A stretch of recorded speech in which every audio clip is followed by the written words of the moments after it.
And I think the one issue that we have to be very concerned about as Americans is the burning the Quran Day on 9/11, in particular, particularly in Gainesville, Florida, where there will be a reverend, a religious Christian religious leader, who will sponsor burning the Quran Day. And this is obviously a major issue for us, but as Muslims, we have told our congregations, told Muslim Americans, ignore that, keep doing your good work because this is what the Quran tells us to do. The Quran basically is what Muslims consider a revelation from God, just as Jesus is the Word of God that Muslims believe in. Muhammad was given this revelation that was basically compiled into the Quran today. And within the Quran, there are stories about Abraham, about Ishmael, Isaac, and Jacob, about Moses and the children of Israel. We read during Ramadan, the Quran, quite extensively about the struggle of the children of Israel against the pharaohs and against the tyranny and the injustice there, and how they were liberated. We read about Jesus and his mother, Mary. So really the biblical prophets are also Islam's prophets. So as anti-Muslim sentiment spikes here in America, then you can expect a spike of anti-American sentiment abroad. And now we see several counterterrorism experts talking about how this is really undermining our efforts throughout the world and putting more Americans in harm's way. And I think this issue of Islamophobia then has to be viewed as an American problem, not just as a Muslim problem. We continue to do that work. We've had several condemnations of terrorism throughout the years, even before 9/11. That story is still not told. There is a problem between religious nationalism and religious pluralism. Religious nationalism, when a small group of people exploit religion using its popularity to serve selfish interests of a few and create violence, anarchy, chaos, and they exploit religion, and religion becomes something without justice. Religion without justice then is exploitation. They want God to serve them. They do not serve God. Religious pluralism, on the other hand, is that we have the belief in one God, and therefore we believe in the one human family. And to believe in one God means that you have to support human equality. Whether people believe in God or don't believe in God, human equality is critical to the notion of the belief in one God. Therefore, God's will is one of racial and religious diversity. The Quran says, to each of you, we have made from among you different laws, and here the word sharia comes, shir'atan, and different ways. And the Quran says, therefore, don't worry about your differences, just compete for doing good work. Sharia simply means the road or the way or the path to God. It's a general term. But one person made an important statement about Sharia, well known in Islamic history. His name is Ibn al-Qayyim al-Juziyya, who's a student of Ibn Taymiyyah. And he says, when there is no justice, there is no Sharia. So if we're talking about the Sharia of what we see in the Middle East, when there is bias against women, when there is oppression and violence against the weak and vulnerable communities, that is not Sharia to us, and that is not what we want here in America, definitely. We will be first to stand up in opposition to that kind of exploitation of Islam.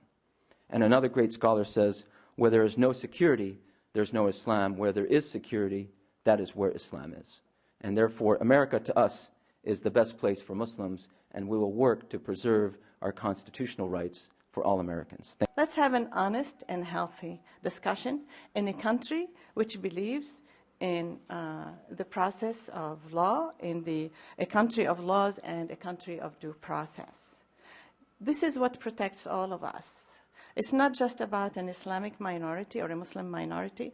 It's about all minorities, and it's also about the conscience of the majority. Another big shock that I developed as I was reading the history of this country, I walked along up the campus of my university to the Historical Baptist Society, and lo and behold, I found out that their leaders, in their own time, suffered quite a bit. And in fact, they're not the only group that have suffered. Jews, Catholics, and I can name a lot of other minorities that have had it difficult getting stabilized in this country. That many Muslims themselves are misinformed about their religion. And that I feel that a major part of my responsibility in this country is to educate Muslims about what the Quran really says. For example, since I'm a woman and I'm committed to women's issues and women's dignity and liberation, we at my organization, Karama, run classes in which we teach Muslim women, and hopefully in the future men, about the rights that are guaranteed to them by their own religion. What is surprising about all this is that most of the women we teach are surprised that they have all these rights. So there is a stereotype, a very negative stereotype about Islam that goes around. And it goes around even within the Muslim community, because they don't see it as negative. They have misinformation about Islam. But they don't understand that this holy book, this Quran, has basically the principles of the First Amendment in it. That historically, Muslim communities have practiced religious tolerance. This is nothing new. It did not start with the United States. It started many hundred years ago. It might not have been as good, as perfect a practice as, and it's not so perfect yet in the United States, but certainly it was done, and it was done in a historical era when nobody else practiced it. So when Islam was tolerant and welcomed diversity and used it to develop societies as opposed to fight progress. You know, if Islam did that, how come we forgot all these important achievements and instead we went to an authoritarian structure, a patriarchal understanding, and an understanding that has caused a lot of pain, not only for us in this country, but elsewhere. My message today is that we really need a serious conversation about Islam. And by that, I also include the Muslims in this country and elsewhere. We need a serious conversation, not based on the demagoguery of somebody or another telling us what they think Islam is, but on a serious study of the text of the Quran, which shows, for example, that democracy is at the heart of Islam through the concept of shura, which is a consultative approach, through the separation of powers, through the election of the head of state. None of this we see today in Muslim countries, which is why I think Salam said that he feels this is a most congenial country to be in for Muslims, because it represents more of the principles of Islam that we believe in. So if we are going to talk a little bit about Islamic law, I would mention one verse in the Quran which is paraphrased by Jefferson without reference to the Quran. So it could be that they just both, that Jefferson thought of it on his own. But you all know that he did own a Quran, and I suppose if he owned it, he read it. There's a verse in the Quran which says, there is no compulsion in religion. That's the freedom of exercise, so that everybody is free to pick what they believe in. And he mentions that in his cyclopedia. The Quran also advocates what is referred to in the Quran as kalimat sawa, which is a fair word or equitable word with other religions. Communication. Even if somebody, the Quran says, talks to you or acts towards you in a way that is hostile, return the bad deed with a good one. So that ultimately, this person who is unhappy with you or hostile to you will one day become your friend. Because human beings, I would elaborate, are in the end good people. And if they understand that you're not out there to hurt them, and you are friendly, then they'll come around and talk to you. I'd like to see a serious conversation started in this country. The word Sharia law has been bandied around as a threat. I don't know where this came from. Why is it being discussed in the United States as a threat? Maybe you can enlighten me during the Q&A, and I'd be happy to answer. But American Muslims have been living under the American laws ever since, they came to this country, which, by the way, is before the 1600s. A lot of people think that Muslims are recent visitors to this country or immigrants, which is not true. I would like to end by reading a verse from the Quran, which should guide all our actions, Muslim and non-Muslim alike. It's chapter 14, verses 24-25. It says, "A goodly word is like a goodly tree, whose roots are firmly fixed, and its branches reach out to the heavens. It brings forth its fruits at all times by the leave of the Lord." So let us all strive for the good word. My daughter Mary Margaret used to tease me about 10 years ago when I was 55. She'd say, "It must be fun being 55. You get to meet new people every day." It was an expression she started using because she introduced me to her friend Kelly one day, and a couple days later, Kelly was over again, and she said, "You met Kelly?" And I said, "I don't think so." She said, "Yeah, Dad, you did. It was 2 days ago." I get that feeling when we have this discussion because it seems that every time there's a crisis, we have to start talking again about what is this all about and who are these people and what's this religion all about. And at some point, I think it'll begin to dawn on us that there's something we need to know and that we ought to pay attention to, but let's do it one more time. It was shortly after September 11th, I was invited by Bill Clinton to NYU to a panel that he had organized on a topic identical to the one we're doing today. Americans were in shock, and people in New York in particular, and had a lot of questions that they wanted answered.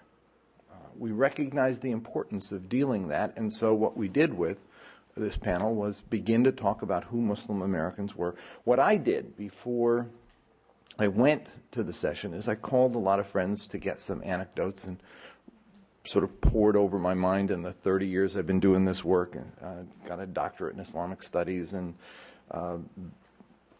have organized Arab Americans for about as long as I can remember, and have been polling Arab Americans and American Muslims. And so putting it all together, I told some stories about a young woman who was a pre-med student and idealist par excellence, who told me one day, she said, "I'm not going to be like my father. I want to practice my religion by opening a clinic for the poor." And she said, "That would be how I'd practice my faith."